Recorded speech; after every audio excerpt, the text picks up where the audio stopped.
आणि आता या बुलेटिनमध्ये पाहूयात बातमी 36 जिल्ह्यांची वेगवान स्वरूपात।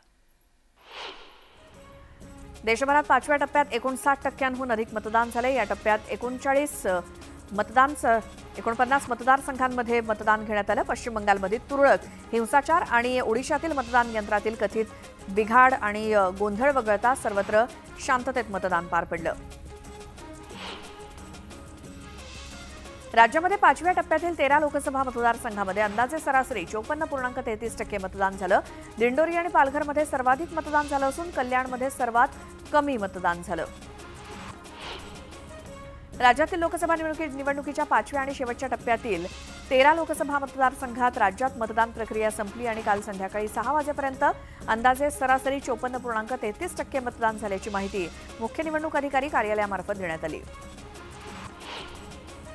शरद पवार आज हरियाणा दौऱ्यावरती आहेत आणि हरियाणातील कर्नाल लोकसभा मतदारसंघातील राष्ट्रवादी काँग्रेस शरदचंद्र पवार पक्षाचे अधिकृत उमेदवार वीरेंद्र मराठा यांचा ते प्रचार करणार आहेत।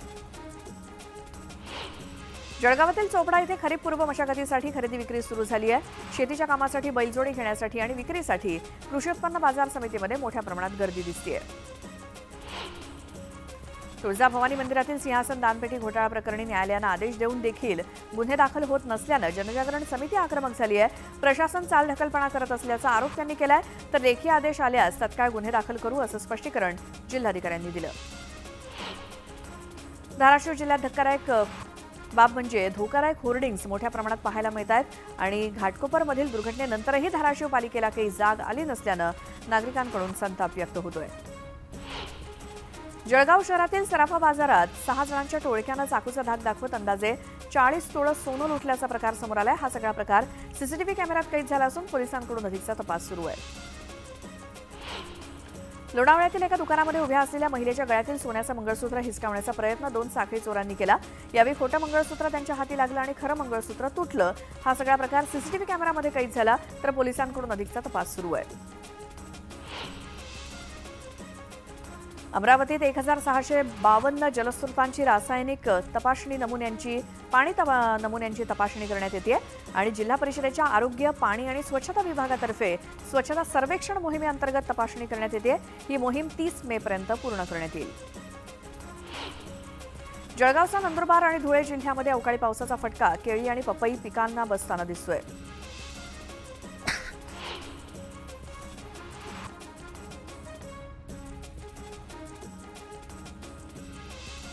मागील 6 महिन्यात सोन्याच्या चांदीच्या दरात मोठ्या प्रमाणात वाढ झाली आहे। तर आता चांदीला प्रति किलो 92,000चा भाव मिळालाय तर सोन्याचा भाव प्रति तोळा 75,600 रुपयांवरती गेलाय। सांगली पाटबंधारे विभागाकडून सिंचनाची मागणी कमी झाल्यानं कोयनेतून पाणी विसर्ग कमी करण्यात आलाय आणि सध्या विमोचकद्वार आणि पायथा वीजगृहातून एकूण 2600 क्युसेक वेगानं पाणी सोडलं जातंय। धरणामध्ये सध्या 25.81 टीएमसी पाणीसाठा शिल्लक आहे।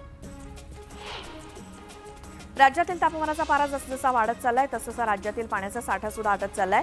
गेल्या काही दिवसांमध्ये राज्यात पाण्याची भीषण टंचाई निर्माण झाली आहे। ग्रामीण भागात शेतीसाठी आणि पिण्यासाठी पाणी मिळणं कठीण झाल्यानं नागरिकांना पाण्यासाठी पायपीट करावी लागते।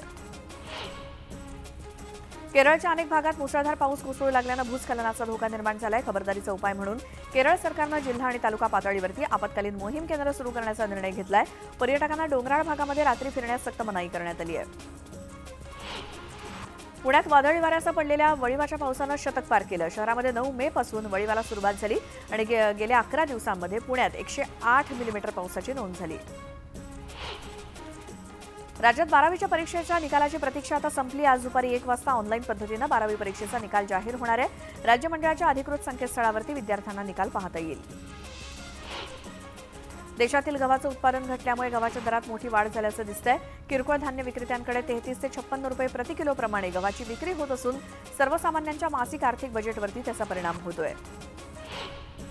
महामेट्रोनं पुण्यातील मेट्रो प्रवाशांसाठी एका दिवसाच्या पासची सुविधा सुरू केली आहे।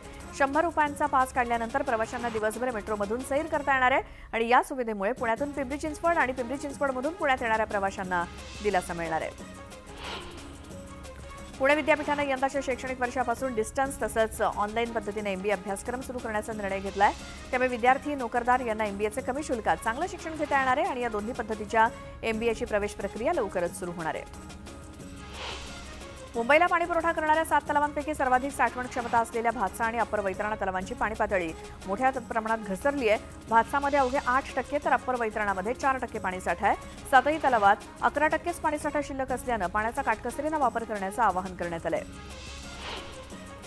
सिंहगड घाटात सततच्या पावसामुळे दरड कोसळते आहे. त्यामुळे या दरडीसंदर्भात प्रभावी उपाययोजना करण्यासाठी आजपासून 23 मे पर्यंत सिंहगड घाट रस्ता बंद ठेवण्यात येणार आहे. त्यामुळे पर्यटक आणि वाहन चालकांनी नाराजी व्यक्त केली. नैऋत्य मोसमी वारे अंदमानमध्ये दाखल होऊन 24 तास होताच बंगालच्या उपसागरावरती कमी दाबाचं क्षेत्र निर्माण होणार आहे. पुढील 4 दिवसात याचं रूपांतरण चक्रीवादळात होण्याचे संकेत हवामान खात्यानं दिलेत.